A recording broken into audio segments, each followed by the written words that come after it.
దేవుని శ్రేష్ఠ నామానికి మహిమ కలుగును గాక. దేవదేవుని స్తోత్రం. అయ్యగారికి వందనాలు. కూడి వచ్చిన మీ అందరికీ ప్రభు పేట వందనాలు తెలియజేస్తాను. 101వ కీర్తన.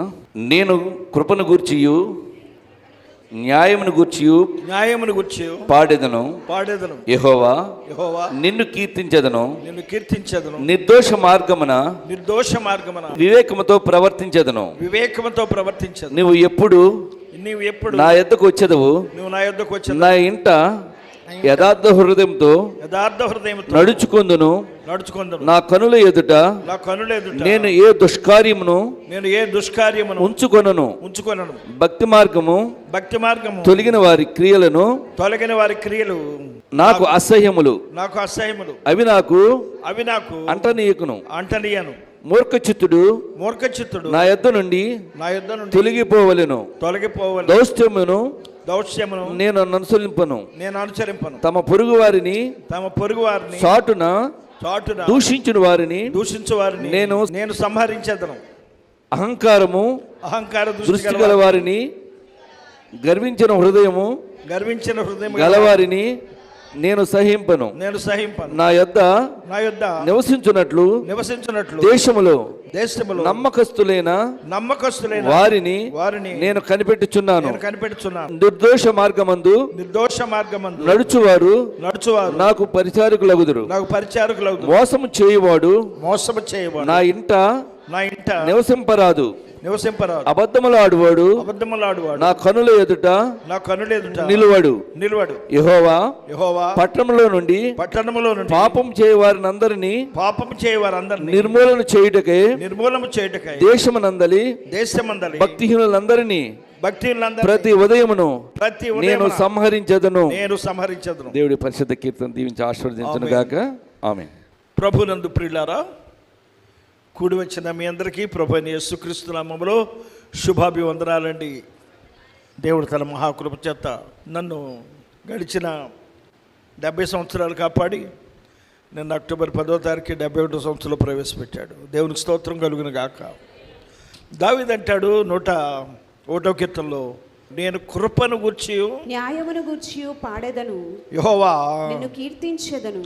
దేవుని యొక్క కృప, ఇంగ్లీష్లో ఏమంటారంటే కృపని గ్రేస్ అంటారు. గ్రేస్లో GRACE, God's riches at Christ expense అని ఒక భక్తుడు చెప్పాడు. దేవుని యొక్క బిడ్డలారా, దేవుని యొక్క సన్నిధిలో మనము ఈ రోజు వరకు కూర్చుని ఉన్నామంటే దేవుని యొక్క మహాకృపే. అవునంటారా కాదంటారా? ఆయన కృప లేకపోతే మనం బ్రతకలేము. చాలామంది చనిపోయారు. ప్రభు అన్నాడు, నా యొద్దకు వచ్చేవారిని నేను ఎన్నడూను త్రోసివేయను. నా యొద్ద నివసించినట్లు దేశంలో నమ్మకస్తులైన వారిని నేను కనిపెట్టుచున్నాను. అర్థమైందా? నమ్మకస్తులు. మనకి ఇబ్బందులున్నా, ఇరుకులున్నా, వ్యాధులున్నా, బాధలున్నా ఆయన సన్నిధికి రావాలి. కారణం ఏంటో తెలుసా? ఆయన మనల్ని కాపాడాడు, ఆయన మనల్ని దర్శించాడు, ఆయన మన దోషములు క్షమించాడు, ఇంతవరకు మనల్ని పోషించాడు. అందుకొరకై మనం ఏం చేయాలండి? దేవునికి కృతజ్ఞతాస్తుతులు చెల్లించాలి. దేవుడు వెతుకుతున్నాడు. నా యొద్ద నివసించినట్లు నేను నమ్మకస్తులైన వారిని నేను కోరుకుంటున్నాను అని భక్తుడు అంటున్నాడు. నీ కృపను గూర్చి న్యాయమును గూర్చి నేను పాడెదను, యెహోవా నిన్ను కీర్తించెదను. ప్రభువుని మనం ఎప్పుడు స్తుతించాలి, దేవుని ఎప్పుడు స్తుతించాలి, ఎప్పుడు కీర్తించాలి, ఆయన నామమును ఎప్పుడు ఘనపరచాలి. దేవుని స్తోత్రం. Always we have to give thanks to God. కష్టాలున్నా, ఇరుకులున్నా, ఇబ్బందులున్నా. నాకు చాలాసార్లు అనారోగ్యం ఉంటుంది. కొన్ని పరిస్థితుల గురించి ఆలోచన చేస్తే మనసు బాగుండదు. నాకు ప్రతి సంవత్సరం అక్టోబర్ 10వ తారీఖు ఉదయాన్నే నా ప్రియమైన చెల్లి ఒక ఆవిడ ఉండేది. ఆమె అన్నా హ్యాపీ బర్త్డే అనేది. నాకు గుర్తుకొచ్చి బాధపడ్డాను నేను. ఆమె లేదు, ఆమె ప్రభు దగ్గరికి వెళ్ళిపోయి 3 సంవత్సరాల పైన అవుతుంది. కానీ దేవుడు మనల్ని కాపాడాడు. దేవుడు మన సజీవ లెక్కలో ఉంచాడు.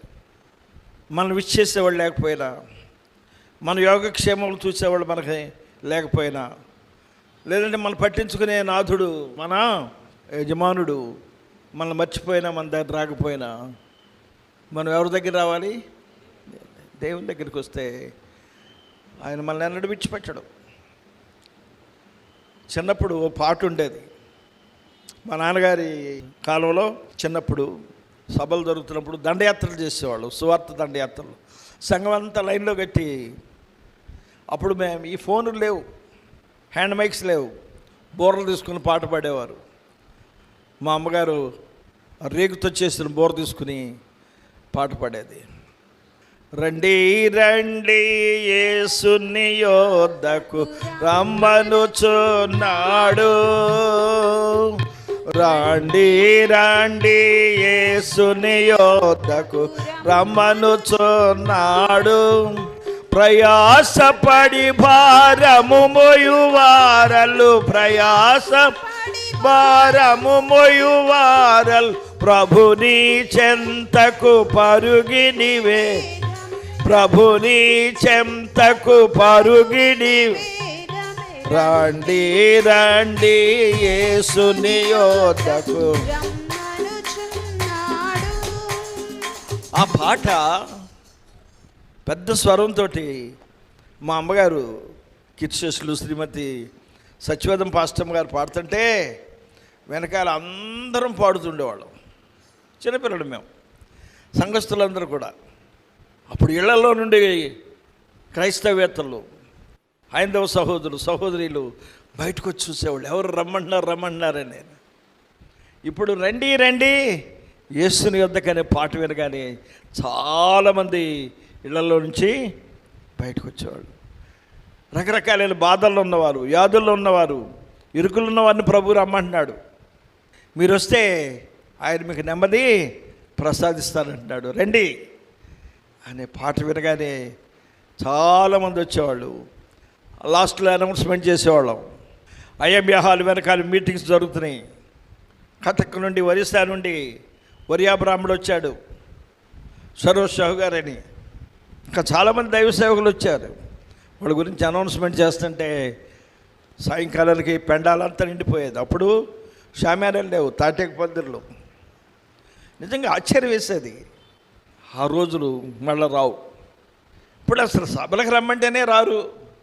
అదేంటంటే లైవ్లో చూస్తూ ఉంటుంది ఒక అమ్మాయి. ఈ లైవ్ పెట్టింది ఎందుకు? పట్టణంలో ఉన్న వాళ్ళ కోసం,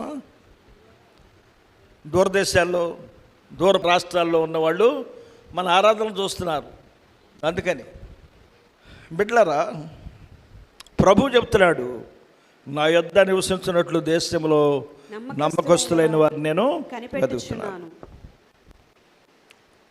8వ వచనం అంటాడు, యెహోవా పట్టణంలో నుండి పాపం చేయవారందరినీ నిర్మూలన చేయుటకై దేశమందలి భక్తిహీనులనందరినీ ప్రతి ఉదయమున నేను సంహరించెదను. అది భక్తి లేని వారిని మరణంతో వచ్చేస్తుంది అంతే. ప్రభు మిమ్మల్ని ఆశీర్వదించాలంటే మందిరానికి రావాలి. మందిరంలో రావటం మాత్రమే కాదు, ఆయన స్తుతించడం మాత్రమే కాదు. We must worship him with clean heart. 2వ వచనం అంటాడు, నిర్దోష మార్గమున వివేకముతో ప్రవర్తించెదను, నీవు నా యుద్ధకు ఎప్పుడు వచ్చేదవు. నా ఇంట యథార్థ హృదయముతో నడుచుకొందును. ఇంట అనగా 2 ఇళ్ళు ఉన్నాయి మనకి. ఒకటి సంఘం, దేవుని యొక్క ఇల్లు. 3వది మన కుటుంబం. 4వది హెబ్రీ 3:6 ధైర్యమును విశ్వాసమును తుదమట్టు కొనసాగించినట్లయితే మనమే ఆయన ఇల్లు. కనుక యథార్థ హృదయం కావాలి మనకి. ప్రభు త్వరగా వస్తున్నాడు, ఆయన రాకడ సూచనలు నెరవేరుతున్నాయి. మనం ఇక్కడ చాలా బాగున్నాము, మంచి ఆరాధన జరుగుతుంది, ఎండగా ఉంది. ఇందాక నేను 10 గంటలకు వార్తలు ఏంటంటే మదురైలో భయంకరమైన వర్షాలు పడుతున్నాయంట. ఆ రైలు పైనుండి పెడుతుంటే క్రింద కాజ్వే అని ఉంటుంది, రోడ్డు, అవన్నీ మునిగిపోయి కార్లు మనుషులు కొట్టుకుపోతుంటే పోలీసు వాళ్ళు సేవ్ చేస్తున్నారు. కొంతమంది చనిపోయారు. అమెరికా దేశంలో హిల్టన్ అనే తుఫాన్ వచ్చి ఫ్లోరిడా స్టేట్ అంతా కూడా మునిగిపోయింది.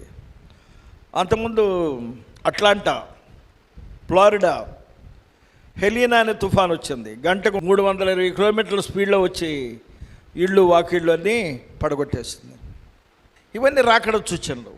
రష్యాలో ఉక్రెయిన్లో చర్చస్ లేవు, బాంబులు పడుతున్నాయి ఇరాన్లో.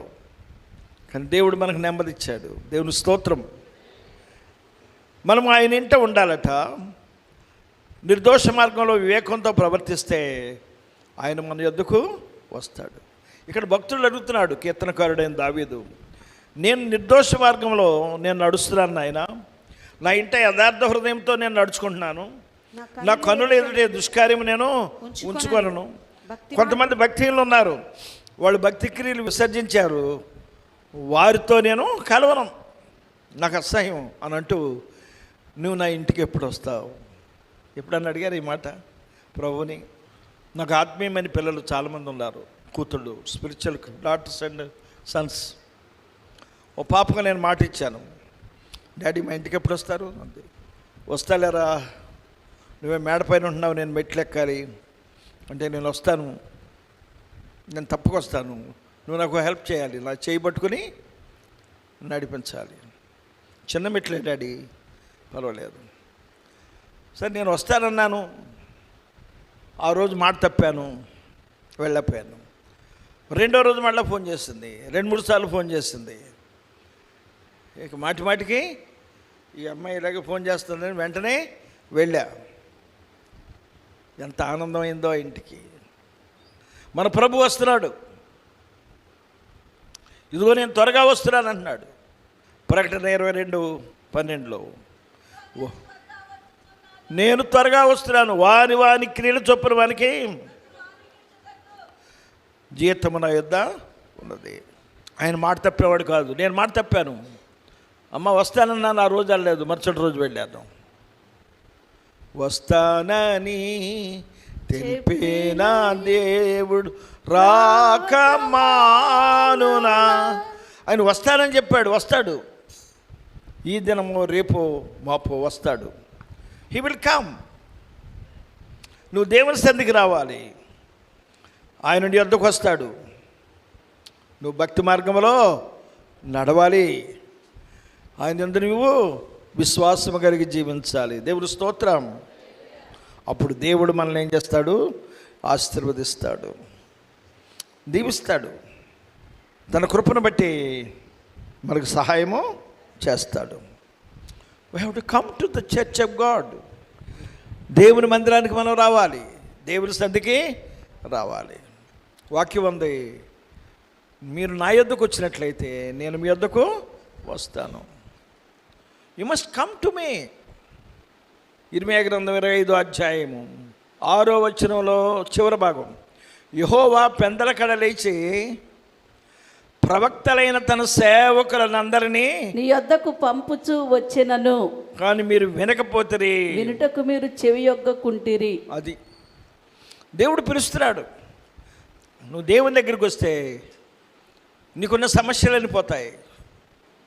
అంత మాత్రమే కాదు, నీ గురించి ఆయన, నీ పిల్లల గురించి ఆయన మంచి ప్లాన్స్ కలిగి ఉన్నాడు. ఇర్మీయా గ్రంథం 29:11. నేను మిమ్మును గూర్చి ఉద్దేశించిన సంగతులను నేను ఎరుగుదును, రాబోవు కాలమందు మీకు నిరీక్షణ కలుగునట్లుగా. అవునుగా, అవి సమాధానకరమైన ఉద్దేశములే కాని హానికరమైనవి కావు. దేవుడు మీ గురించి ఆలోచన చేస్తున్నాడు. మీరు నా దగ్గరకు వస్తే నేను మీ వద్దకు వస్తానని చెప్తున్నాడు ఆయన. అంత మాత్రమే కాదు, ఆయన మనకి ఏమంటున్నాడంటే 5వ వచనం, ఇండ్లు కట్టించుకొని వాటిలో నివసించుడి, తోటలు నాటి వాటి ఫలములను అనుభవించుడి, పెండ్లిళ్ళు చేసుకొని కుమారులను కుమార్తెలను కనుడి. అక్కడ ఏమీ మీకు తక్కువ లేకుండా అభివృద్ధి పొందుటకై వారు కుమారులను కుమార్తెలను కనునట్లు మీ కుమారులకు పెండ్లిళ్ళు చేయండి, మీ కుమార్తెలకు పురుషులను సంపాదించుడి. అది దేవుడిచ్చే వాగ్దానం. అది ఇండ్లు కట్టించుకోండి. ఓ సహోదరి, ఆమె నాతో చెప్పింది ఏంటంటే, అయ్యా చిన్న తాటేకపాకలో ఉండేవాళ్ళం అయ్యా, రోడ్డు పక్కనే, ఏ రోజు ఏది జరుగుతుందో అని భయం వేసేది అయ్యా. అలాంటి పరిస్థితుల్లో మాకు జగనన్న కాలనీలో ఇల్లు వచ్చిందయ్యా. మా లైఫ్లో మేము ఎప్పుడు చూడలేదయ్యా, చెన్నై గారు వచ్చి ఓపెన్ చేశారయ్యా. అందుకని చెప్పేసి ప్రతి నిత్యము దేవుని దగ్గరికి వస్తున్నామండి అంది. దేవుని స్తోత్రం. నేను అడిగాను, రాత్రులు కూడా వస్తున్నామంటే వస్తున్నానండి. ఆసక్తి గొప్పది. దేవుని సన్నిధిలో నువ్వు ఆయన కొరకై నువ్వేం చేయాలి? స్పెండ్ చేయాలి. నీ ఆహారం నీళ్ళ మీద వేయి. చాలా కాలం తర్వాత నువ్వు చూచెదవు. అది చర్చిలోకి వస్తే ఆటోకి రాను పోను 60 రూపాయలు అవుతాయి. లెక్కలు వేసుకో. మాకు దేవుడిని లెక్కలు చూస్తాడు. నేను నిన్ను ఉద్దేశించి అంటలేదు. దానియేలు గ్రంథంలో ఉందా లేదా? మెనే టెకేల్ ఒపార్సిస్ అనగా నీ లెక్క చూశాడు, నేను కాటాలో వేశాడు. నువ్వు ఆయన దృష్టిలో సరిగ్గా లేవు కనుక దేవుడు నీ లెక్కలు చూస్తాడు. ఎక్కడికైనా పెళ్ళికి వెళ్ళాలంటే మీ బంధువుల అమ్మాయి ఎక్కడో సంవత్సరాడిందంటే అక్కడికి వెళ్ళవా? నువ్వు దానికి లెక్కలు చూసుకోవా? ఛార్జీలు అంత అవుతాయని ఏంటని? దేవుని సందికి రావటానికి లెక్కలా? జాగ్రత్త, నీ లెక్క చూస్తాడు దేవుడు. ఆ సహోదరి ఎర్లీ మార్నింగ్ సర్వీస్కి వచ్చింది. నాతో చెప్పినావిడ, అయ్యా నాకు ఇల్లు లేదు, నాకు ఇల్లు వచ్చింది, నేను అక్కడి నుండి ఆరాధనకు వస్తున్నాను. నేను ఎలా వస్తున్నావమ్మా? ఆటోకి వస్తున్నానండి. ఏం పని చేస్తావు? కూలి పని చేసుకుంటాను. ఏ పని ఉంటే ఆ పని. నువ్వు వాళ్ళకంటే శ్రేష్ఠుడు కాదా? వారికంటే శ్రేష్ఠుడు కాదా? ఎవరి కోసం వస్తున్నావు నువ్వు? ఎవరి కోసం? నా మట్టుకు నేను ఇక్కడికి వచ్చేది ఎవరి కోసం? ఆయన మందిరమును ప్రేమించేవారు. నేను ఆయన మందిరాన్ని ప్రేమిస్తున్నాను కనుక దేవుడు నా ఆయుష్కాలం పెంచుతున్నాడు. నా బాధల్లో, నా కష్టాల్లో, నా ఇరుకుల్లో ఆయన నాకు తోడే ఉన్నాడు. దేవునికి స్తోత్రం. హల్లెలూయా. రాజా నీ సన్నిధిలోనే ఉంటానయ్యా, మనసారా ఆరాధిస్తూ బ్రతికేస్తానయ్యా. పడాలి. రాజా నీ సన్నిధిలోనే మనసారా ఆరాధిస్తూ బ్రతికేస్తానయ్యా.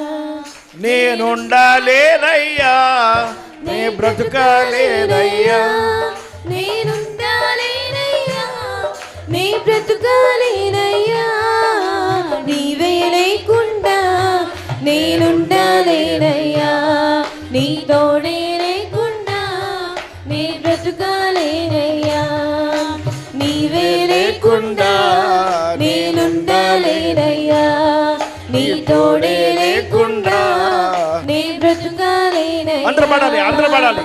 రాజా నీ సన్నిధిలోనే ఉంటానయ్యా, మనసారా ఆరాధిస్తూ బ్రతికేస్తానయ్యా, నీ సన్నిధానంలో సంపూర్ణ సంతోషం, ఆరాధించుకొని విలువైన అవకాశం, నీ సన్నిధానంలో సంపూర్ణ సంతోషం, ఆరాధించుకొని విలువైన అవకాశం, కోల్పోయినవన్నీ నాకు ఇచ్చుటకును, బాధల నుండి బ్రతికించుటకును, కోల్పోయినవన్నీ నాకు ఇచ్చుటకును, బాధల నుండి బ్రతికించుటకును, నీవే రాకపోతే నేనేమైపోదును, నీవే రాకపోతే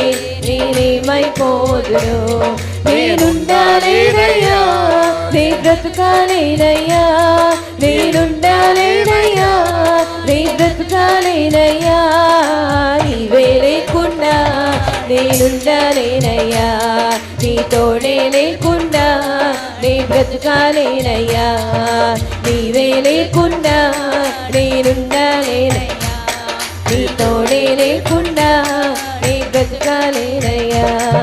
ఆమేన్. కనుక దావీదు 101 కీర్తనలు 3 అంటున్నాడు, నీవు నా యుద్ధకు ఎప్పుడు వస్తావయ్యా అని.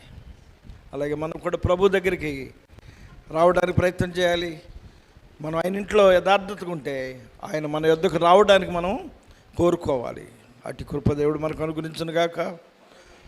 నీవు లేకుండా నేను ఈ లోకంలో బ్రతుకాలేనయ్యా, నీవు లేకుండా నేను ఈ లోకంలో బ్రతుకాలేనయ్యా, నీతో కూడా ఈ లోకం నుండి లోకం నుండి పరలోకం చేరదనేసయ్యా, పరలోకం చేరదనేసయ్యా, పరలోకం చేరదనేసయ్యా, పరలోకం చేరదనేసయ్యా.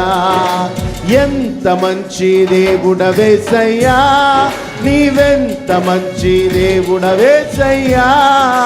చింతలన్నీ తీరేనయ్యా నిన్ను చేరగా, మా చింతలన్నీ తీరేనయ్యా నిన్ను చేరగా. ఎంత మంచి దేవుడవేసయ్యా, నీవెంత మంచి దేవుడవేసయ్యా, ఎంత మంచి దేవుడవేసయ్యా, నీవెంత మంచి దేవుడవేసయ్యా.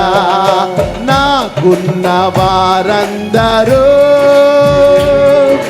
నన్ను విడచిపోయినను,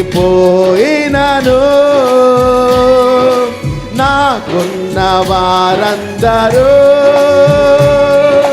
నన్ను విడచిపోయినను. ఎన్నెన్నో ఇబ్బందులకు గురి చేసిన, ఎన్నెన్నో ఇబ్బందులకు గురి చేసిన, నన్ను నీవు విడువలేదయ్యా, నన్ను నీవు విడువలేదయ్యా, నన్ను నీవు విడువలేదయ్యా, నన్ను నీవు విడువలేదయ్యా. ఎంత మంచి దేవుడవేసయ్యా, నీవెంత మంచి దేవుడవేసయ్యా. చింతలన్నీ తీరేనయ్యా నిన్ను చేరగా, నా చింతలన్నీ తీరేనయ్యా నిన్ను చేరగా. ఎంత మంచి దేవుడవేసయ్యా, నీవెంత మంచి దేవుడవేసయ్యా, ఎంత మంచి దేవుడవేసయ్యా, నీవెంత మంచి దేవుడవేసయ్యా. ఘోర పాపినైనా నేను దూరంగా పారిపోగా, ఘోర పాపినైనా నేను దూరంగా పారిపోగా. నీ ప్రేమతో నన్ను క్షమించి, యేసు నీ ప్రేమతో నన్ను క్షమించి, నన్ను హత్తుకున్నావయ్యా యేసయ్యా, నన్ను హత్తుకున్నావయ్యా, నన్ను హత్తుకున్నావయ్యా యేసయ్యా, నన్ను హత్తుకున్నావయ్యా. ఎంత మంచి దేవుడవేసయ్యా, నీవెంత మంచి దేవుడవేసయ్యా. చింతలన్నీ తీరేనయ్యా నిన్ను చేరగా, మా చింతలన్నీ తీరేనయ్యా నిన్ను చేరగా. ఎంత మంచి దేవుడవేసయ్యా,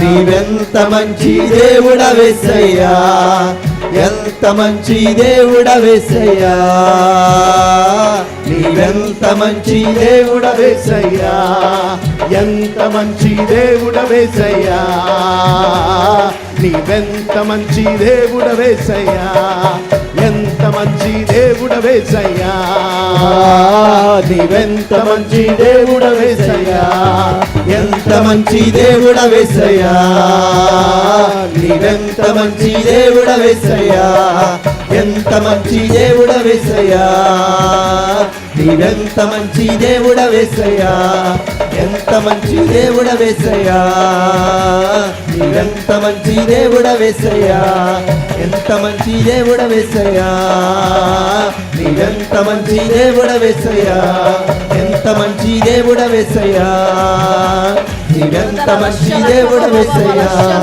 ఎంత మంచి దేవుడవేసయ్యా, ఎంత మంచి దేవుడవేసయ్యా, ఎంత మంచి దేవుడవేసయ్యా, ఎంత మంచి దేవుడవేసయ్యా, ఎంత మంచి దేవుడవేసయ్యా, ఎంత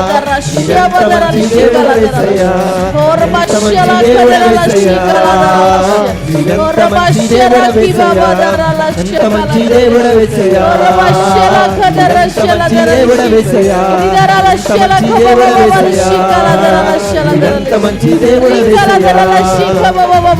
మంచి దేవుడు వేసయ్యా,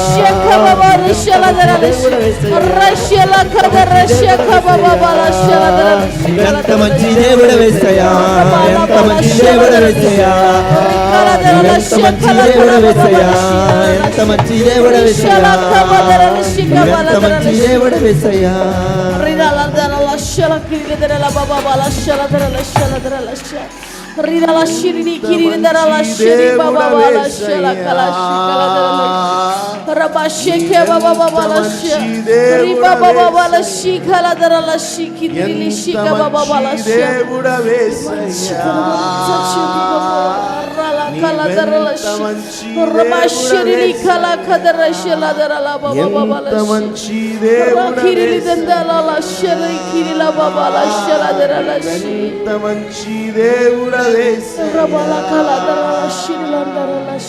నీవు లేకుండా నేను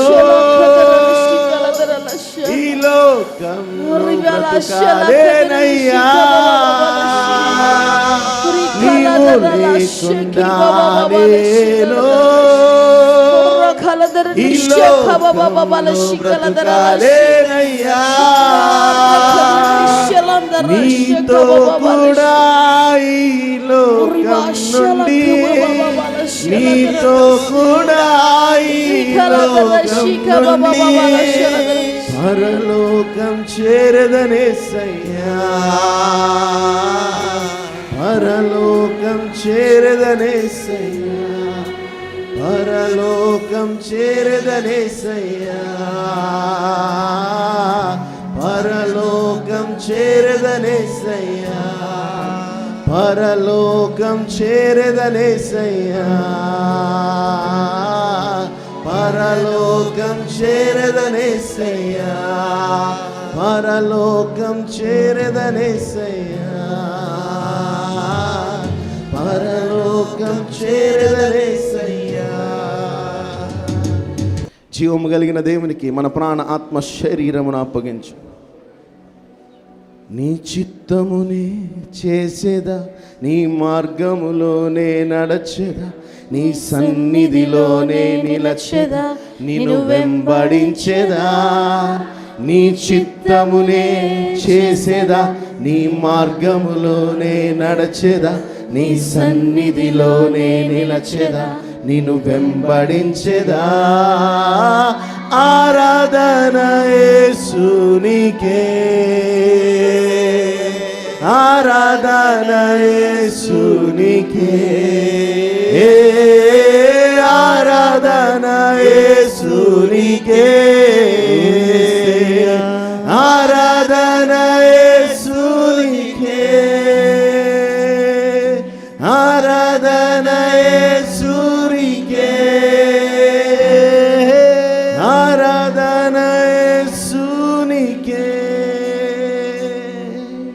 ప్రార్థన చేసుకుందాం. సృష్టికర్త అయిన దేవా, నా ఎడల నీవు చేసిన ప్రతి కార్యమును బట్టి ప్రభువా నీకు స్తోత్రములు, స్తోత్రములు, స్తోత్రములు ప్రభువా. ఇట్టి కార్యములు చేసినటువంటి మిమ్మల్ని గణపరిచే కృప భాగ్యము మాకు దయచేసినందుకు మీకు స్తోత్రములు. మిమ్మల్ని ఆరాధన చేయటానికి మీరు ఇచ్చిన కృపను బట్టి మీకు వందనాలు. మీ మాటలు వినటానికి మీరు ఇచ్చిన కృపను బట్టి మీకు వందనాలు ప్రభువా.